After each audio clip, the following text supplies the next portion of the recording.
Je m'appelle Camille Dubois et le jour où mon avion a atterri à Nice après une mission humanitaire, mon téléphone s'est allumé avec un message qui m'a fait l'effet d'une gifle. Maison de famille vendue pour 5 millions d'euros, merci d'être à l'étranger, c'était de ma petite sœur Manon. Cette villa sur la côte n'était pas juste un bien immobilier, c'était l'héritage de notre grand-mère, le seul endroit que j'avais juré de protéger pendant que j'étais à l'autre bout du monde à exercer mon métier de médecin. Je n'ai même pas attendu ma valise, j'ai loué une voiture les mains tremblantes et j'ai conduit directement vers le littoral en relisant ce texto, essayant de me convaincre que c'était une mauvaise blague, mais en tournant dans l'allée familière, mon estomac s'est noué car notre coin de paradis ressemblait à un chantier. Des camions bloquaient l'entrée et une équipe arrachait la vieille terrasse en bois comme si ce n'était que des débris.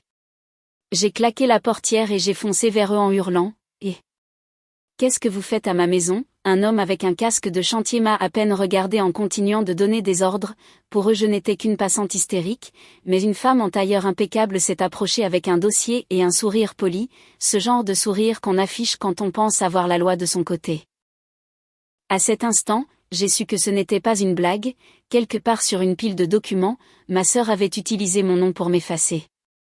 Quand la famille mélange l'amour et l'avidité, l'histoire d'horreur ne commence pas avec un fantôme mais avec un SMS, alors écoutez bien la suite car ces papiers officiels sont exactement la raison pour laquelle le capitaine de gendarmerie a plus tard dit à ma sœur, « Mademoiselle, vous êtes en état d'arrestation pour escroquerie. » La femme en tailleur s'est arrêtée à quelques mètres, me jugeant du regard, « Je peux vous aider ?» demanda-t-elle d'une voix lisse mais gardée. J'ai levé le menton, « Oui, vous pouvez arrêter de détruire la maison de ma grand-mère, cette propriété appartient à ma famille. » Elle a cligné des yeux puis a regardé les ouvriers comme si elle calculait combien de temps je allais lui faire perdre. Cette propriété a été achetée il y a 6 semaines, nous avons un acte notarié et un contrat de vente complet. Qui êtes-vous exactement ? Je suis la propriétaire, ai-je répliqué, je m'appelle Camille Dubois.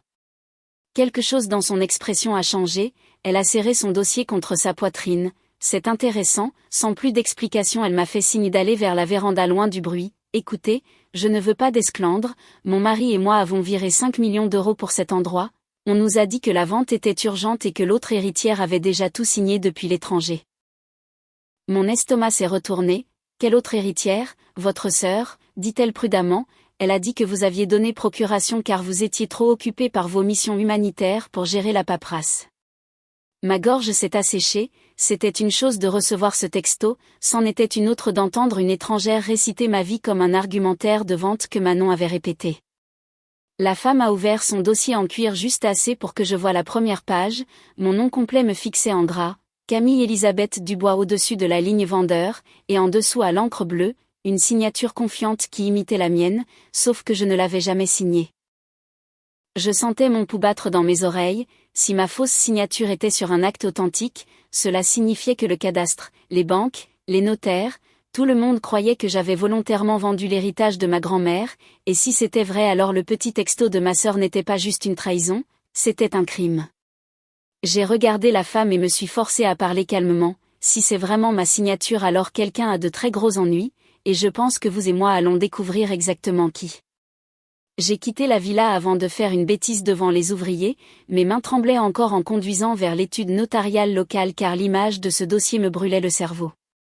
Si mon nom et ma signature étaient vraiment sur ces documents j'avais besoin de preuves, des preuves officielles avant d'affronter quiconque.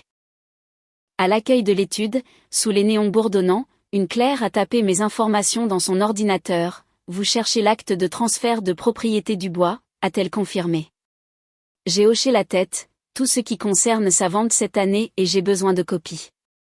Elle a imprimé une fine pile de papier et les a glissés sur le comptoir comme si ce n'était rien, mais pour moi c'était des pièces à conviction d'un procès pour meurtre, le meurtre de ma confiance.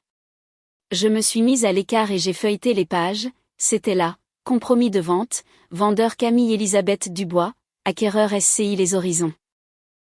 Ma poitrine s'est serrée quand mes yeux sont tombés au bas de la page, la ligne de signature portait mon nom avec des traits fluides et pratiqués, identiques à la façon dont je signais mes ordonnances et mes formulaires médicaux 100 fois par jour, ça me ressemblait jusqu'à la légère courbe du C majuscule mais je n'avais jamais vu ce contrat de ma vie. C'est un faux, ai-je chuchoté. La clerc a levé les yeux, « Madame, j'ai avalé difficilement, cette signature, ce n'est pas la mienne. » Les documents ont été authentifiés par le notaire, a-t-elle répondu d'un ton plus prudent. Il y a aussi un témoin, si vous pensez qu'il y a fraude vous devriez parler à la gendarmerie ou à un avocat. J'ai continué à lire, suivant le jargon juridique jusqu'à ce que quelque chose d'autre accroche mon attention. Témoin Lucas Martin. Ma vision s'est brouillée une seconde. Lucas Martin, le nom que j'écrivais à côté du mien avec des petits cœurs dans les marges quand nous étions fiancés, l'homme qui m'avait tenu la main et promis de construire un avenir avec moi, l'homme qui disait soutenir ma décision de travailler à l'étranger même si cela signifiait la distance. J'ai tracé sa signature du bout du doigt, il n'avait pas seulement regardé ma sœur me voler, il avait signé son nom en dessous pour rendre ça officiel. J'ai pris des photos de chaque page, mes mouvements étaient précis maintenant, presque chirurgicaux, ce n'était plus juste une dispute de famille, c'était une conspiration, un faux et usage de faux, des mots qui s'accompagnaient de peines de prison. En sortant de l'étude dans l'air lourd de la fin d'après-midi, une pensée a traversé le chaos dans ma tête, ma sœur n'avait pas fait ça toute seule et la prochaine fois que je la verrai, j'apporterai la vérité avec moi. Je ne voulais pas retourner directement à la villa et exploser, j'avais besoin de témoins, des gens qui nous connaissaient, qui pourraient voir Manon pour qui elle était vraiment quand le masque tomberait. Alors j'ai envoyé un texto à ma plus vieille amie, Elodie, je suis rentrée, c'est au sujet de la maison, j'ai besoin de toi, elle a répondu presque instantanément, viens tout de suite. Elodie a ouvert la porte avant même que je ne frappe, tu as l'air de ne pas avoir dormi depuis des jours, dit-elle en me serrant dans ses bras, qu'est-ce qui se passe? J'ai étalé les copies sur sa table à manger, Manon a vendu la villa sans moi, voilà les papiers, c'est ma signature sauf que ce n'est pas la mienne. Elodie s'est penchée sur les pages les sourcils froncés, tu es sûre que tu n'as jamais signé de procuration à distance? Rien pour qu'elle agisse en ton nom? Je suis médecin pas idiote, ai-je claqué, avant de m'adoucir immédiatement, désolé, c'est juste que je n'aurais jamais vendu cette maison. Avant qu'Elodie ne puisse répondre, la porte d'entrée s'est ouverte à la volée, Manon est entrée comme si elle était chez elle, lunettes de soleil sur la tête, téléphone à la main, tu m'as envoyé un message urgence, a-t-elle dit à Elodie avant de me repérer, son sourire s'est figé, waouh, regarde qui est finalement rentré. J'ai glissé l'un des contrats vers elle, tu veux m'expliquer ça? Pendant une fraction de seconde, une pure panique a brillé dans ses yeux, puis elle les a levés au ciel et a laissé échapper un rire, oh mon Dieu, c'est tout? Je pensais que quelqu'un était mort, Camille tu es dramatique, on a vendu la maison, elle tombait en ruine et tu n'es jamais là. Ai-je répété, tu veux dire que tu l'as vendue en utilisant mon nom? Tu as signé des formulaires numériques, a-t-elle insisté, tu te souviens de ces documents que je t'ai envoyés par mail il y a des mois? Tu m'as dit de gérer. C'était pour la déclaration d'impôt, ai-je dit froidement, pas pour une vente à 5 millions. Le ton de Manon s'est durci, j'ai fait ce qui était le mieux pour nous, on croule sous les dettes, les travaux. Ne t'avise pas de prétendre que c'était pour moi, ai-je coupé, où est l'argent Manon? Elle a croisé les bras, investi, géré, c'est compliqué tu ne comprendrais pas. Elodie s'est raclé la gorge en pointant le bas de la page, si tout était si légitime, pourquoi il y a la signature d'un témoin qui n'était clairement pas là? Le regard de Manon a filé vers le bas, j'ai suivi ses yeux jusqu'à la ligne du témoin, Lucas Martin. Elodie a froncé les sourcils, qui est Lucas?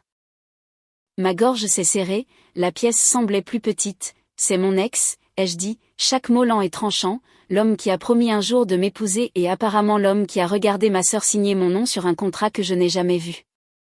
Le visage d'Elodie s'est vidé de ses couleurs. Manon regardait tour à tour chacune de nous, son assurance s'effritant.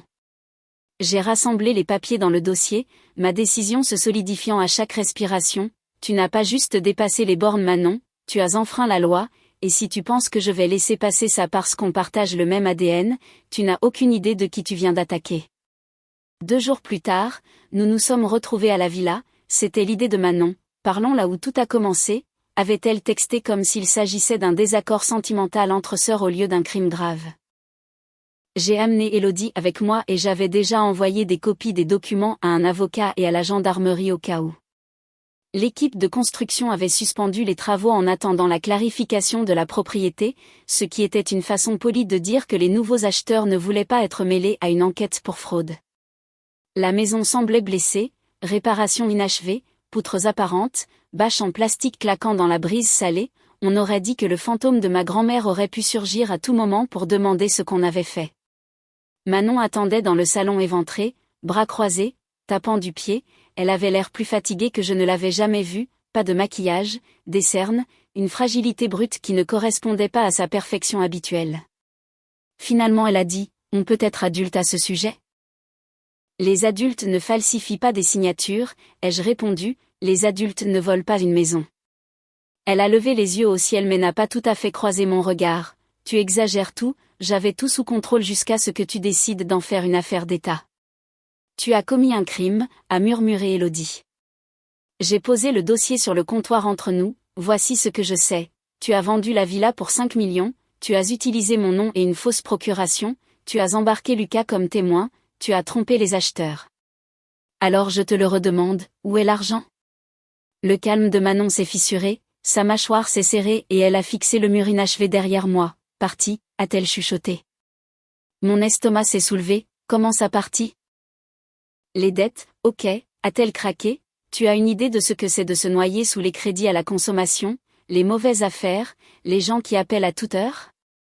J'ai tout remboursé, une partie était à moi, une partie à Lucas, une partie à des gens à qui tu ne veux pas devoir d'argent. Elle a ri amèrement, 5 millions ça ne va pas aussi loin que tu penses quand tu éteins des incendies. Tu as volé une maison pour nettoyer des dégâts dont tu ne m'as jamais parlé, ai-je dit incrédule, tu aurais pu venir me voir, je t'aurais aidé à planifier, négocier, tout sauf ça. Tu es toujours parti sauver des étrangers dans des zones sinistrées, a-t-elle répliqué, mais je suis ta sœur et j'étais juste là et tu ne m'as pas vu couler. Les mots faisaient mal mais n'excusaient pas ce qu'elle avait fait. Tu n'as pas demandé d'aide, ai-je dit doucement, tu t'es servi de ce qui n'était pas à toi. Les épaules de Manon se sont affaissées, si tu signales ça je perds tout, mon travail, ma réputation, je pourrais aller en prison.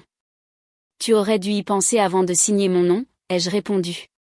Élodie a bougé à côté de moi, Manon, elle a déjà les preuves, ça ne va pas disparaître juste parce que tu as peur maintenant. Manon s'est approchée, sa voix tombant dans un murmure frénétique, Camille, s'il te plaît, on peut arranger ça, je te rembourserai, je signerai tout ce que tu veux, n'implique pas la justice. J'ai soutenu son regard, sentant des années de souvenirs communs vaciller entre nous, les soirées pyjama dans ce salon, les secrets chuchotés sur la balancelle, les promesses faites autour d'une glace fondue, et puis je me suis souvenu du texto, merci d'être à l'étranger, comme si elle avait compté sur le fait que je sois assez loin pour ne pas riposter. C'est déjà plus grand que toi et moi, ai-je dit, les acheteurs, la banque, l'administration, on leur a tous menti, ce n'est pas une faveur familiale, c'est une escroquerie. Quelque part dehors, une portière de voiture a claqué, les yeux d'Élodie ont filé vers la fenêtre. Camille, a-t-elle murmuré, je crois que ta décision vient d'arriver. Nous nous sommes toutes tournées alors que des palos rapprochaient de l'entrée ouverte, un gendarme en uniforme est entré suivi d'un homme en civil avec un brassard orange à la ceinture, l'air dans la pièce a changé passant de tendu à électrique. Mademoiselle Dubois, a demandé l'homme en civil en me regardant, je suis le capitaine Lenoir, vous avez déposé plainte pour fraude concernant cette propriété. La tête de Manon a claqué vers moi, tu as déjà appelé les gendarmes ? Je t'ai dit que c'était plus grand que nous, ai-je répondu d'une voix stable, oui capitaine, je suis Camille Dubois. Il a hoché la tête et a sorti une tablette, nous avons examiné les documents que vous avez envoyés ainsi que les dépôts originaux chez le notaire, nous avons aussi parlé aux acheteurs, au notaire et à monsieur Lucas Martin. À la mention du nom de Lucas, Manon a tressailli. Le capitaine Lenoir a tourné son attention vers elle, vous devez être mademoiselle Manon Dubois. Elle a essayé de redresser les épaules, c'est moi, tout ça n'est qu'un gros malentendu, les familles règlent les choses de manière informelle tout le temps. Ça va un peu au-delà de l'informel mademoiselle, a-t-il dit calmement, nous avons un acte de vente notarié signé sous le nom de votre sœur, le notaire déclare qu'il n'a jamais rencontré le docteur Dubois en personne et qu'il s'est fié uniquement à la procuration et aux assurances fournies par vous. Monsieur Martin a admis que vous lui aviez dit que votre sœur avait autorisé la vente mais qu'il ne l'a jamais vue signer. Le sang a quitté le visage de Manon. Il a dit ça, a-t-elle demandé. Et les dossiers financiers montrent que la majorité des 5 millions a été virée sur un compte contrôlé exclusivement par vous puis rapidement dispersé vers divers créanciers et sites de jeux en ligne, a répondu le capitaine, ce schéma correspond à de l'escroquerie et du blanchiment, pas à un arrangement familial légitime. Manon m'a regardé les yeux écarquillés, la panique remplaçant enfin l'arrogance. Camille dit quelque chose, dis-leur que tu ne veux pas porter plainte, dis-leur que c'est juste un malentendu entre sœurs. Mon cœur me faisait mal mais ma voix n'a pas vacillé, j'ai dit la vérité, je n'ai jamais accepté de vendre cette maison, je n'ai jamais signé ces papiers, tu as pris mon nom, mon héritage et tu les as utilisés comme une carte de crédit, je ne peux pas faire disparaître ça pour toi. Le capitaine Lenoir a pris une lente inspiration puis a prononcé les mots qui résonnaient dans ma tête depuis l'aéroport. Mademoiselle Dubois, sur la base des preuves examinées, vous êtes en état d'arrestation pour escroquerie, faux et usage de faux et abus de confiance, veuillez vous retourner et mettre vos mains dans le dos. Non, a-t-elle chuchoté en reculant, vous ne pouvez pas faire ça, elle vient d'atterrir, elle ne comprend même pas. La véritable propriétaire vient d'atterrir, a répondu le capitaine calmement en hochant la tête vers moi, et les papiers disent que vous avez vendu une maison qui n'était pas à vous. Le gendarme s'est avancé et a pris ses poignets fermement mais doucement, alors que les menottes cliquetaient, les yeux de Manon se sont remplis de larmes, pas le genre manipulateur que j'avais vu avant mais des larmes brutes et terrifiées. Camille s'il te plaît, a-t-elle étouffé. On est sœurs, j'ai avalé difficilement, on l'était, ai-je dit doucement, avant que tu ne me vendes pour 5 millions et une pile de mauvaises dettes. Ils l'ont emmené devant les murs à moitié détruits et sur la véranda où nous regardions les orages arriver sur la mer, j'ai écouté la notification de ses droits se mêler au bruit des vagues, sentant quelque chose en moi se remettre enfin douloureusement en place. Ma maison était encore un gâchis, ma famille était brisée, mais pour la première fois depuis ce texto, j'avais l'impression que la réalité était de mon côté et Manon faisait enfin face à quelque chose dont elle ne pouvait pas se sortir par un mensonge ou une signature. 6 mois peuvent sembler une éternité quand votre monde a été bouleversé. En un semestre, la tempête juridique autour de la villa est passée du chaos à un verdict final implacable. Les acheteurs ont poursuivi pour annuler la vente, la fraude étant exposée, le tribunal a annulé l'acte et m'a rendu la propriété légale. Le couple d'acheteurs a récupéré son argent grâce à l'assurance des notaires et à la banque, mon avocat a demandé des dommages et intérêts et le juge a accepté. Manon me devait réparation en plus de tout ce qu'elle devait déjà au reste du monde, elle n'avait pas l'argent bien sûr, les 5 millions qu'elle avait volés s'étaient évaporés en perte de jeu, investissement douteux et créancier. Ses comptes étaient vides, elle était fichée à la Banque de France, sa carrière était finie. La négociation de peine lui a évité des années de prison ferme mais incluait un casier judiciaire pour crime, une mise à l'épreuve stricte, une obligation de soins et une montagne de dettes qu'elle paierait probablement pour le restant de sa vie. Pendant ce temps la maison revenait doucement à la vie, j'ai utilisé une indemnité d'une autre affaire pour réparer le toit, reconstruire la terrasse et restaurer les vieux volets bleus que ma grand-mère aimait tant. L'endroit ne ressemblait plus à une scène de crime, c'était comme une promesse enfin tenue. Par une chaude soirée de fin d'été, des lanternes brillaient le long de la nouvelle balustrade projetant une lumière douce sur le sable, des rires venaient de la terrasse arrière où mes amis et collègues de l'hôpital étaient réunis autour d'un buffet. À l'intérieur une robe blanche était accrochée à la porte du placard, après tout ça j'avais trouvé quelqu'un qui m'aimait sans avoir besoin d'utiliser mon nom sur autre chose qu'un faire-part de mariage. Alors que la musique flottait par les fenêtres ouvertes, je suis sortie vers le portail pour prendre une bouffée de calme, c'est là que je l'ai vue. Manon se tenait de l'autre côté de la grille, plus mince que dans mon souvenir, portant une robe simple au lieu de ses marques habituelles, pas de bijoux, pas d'image soigneusement travaillée, juste une femme aux yeux fatigués avec un bracelet électronique mal caché par un pantalon trop court. Elle n'a pas essayé d'ouvrir le portail, une partie de sa peine incluait une ordonnance restrictive l'empêchant de m'approcher sauf si je le décidais. « Tu as l'air différente », a-t-elle dit doucement. « Toi aussi », ai-je répondu. Nous nous sommes regardés à travers les barreaux. Derrière moi quelqu'un a appelé mon nom suivi d'un éclat de rire quand la musique a changé pour une vieille chanson de notre enfance. J'ai entendu parler de la condamnation, ai-je dit, comment se passent les travaux d'intérêt général ? Elle a eu un petit rire sans humour, ramasser des déchets sur les routes où je roulais en décapotable, c'est poétique. Pendant un instant nous avons presque souri, presque. Puis je me suis souvenu de son texto, merci d'être à l'étranger. Pourquoi es-tu là Manon ? Ai-je demandé. Pour me rappeler que tu existes encore, les tribunaux l'ont déjà fait, elle a dégluti, je voulais voir la maison une dernière fois avant qu'ils ne me transfèrent dans un autre programme, et je voulais dire pardon. Les mots flottaient entre nous, fragiles et tardifs.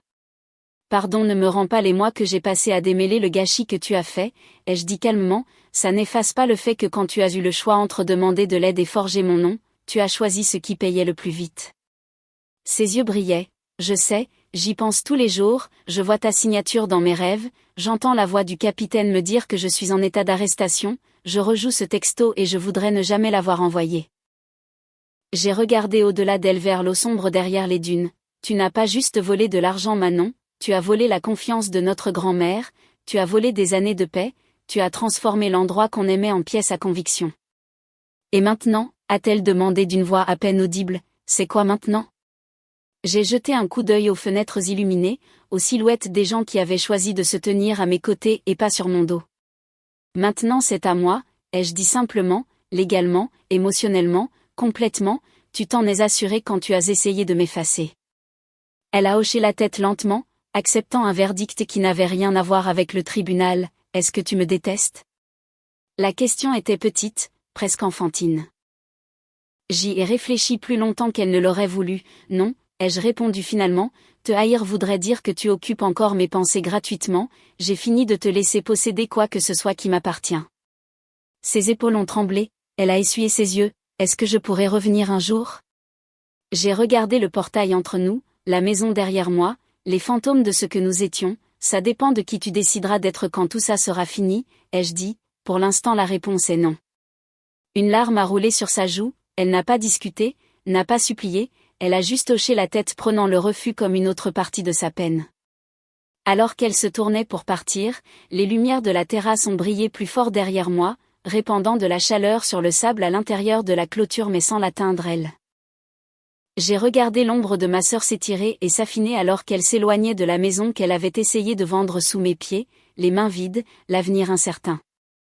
Puis j'ai fermé le portail, je me suis retournée vers les rires et la lumière, et je suis entrée pleinement dans la vie qu'elle avait un jour essayé de réécrire avec une fausse signature et un texto négligent. Au final, sa punition n'était pas seulement le casier, les dettes ou les années de reconstruction, c'était de se tenir à l'extérieur du seul endroit qu'elle pensait pouvoir voler et de réaliser qu'il ne lui appartiendrait jamais vraiment.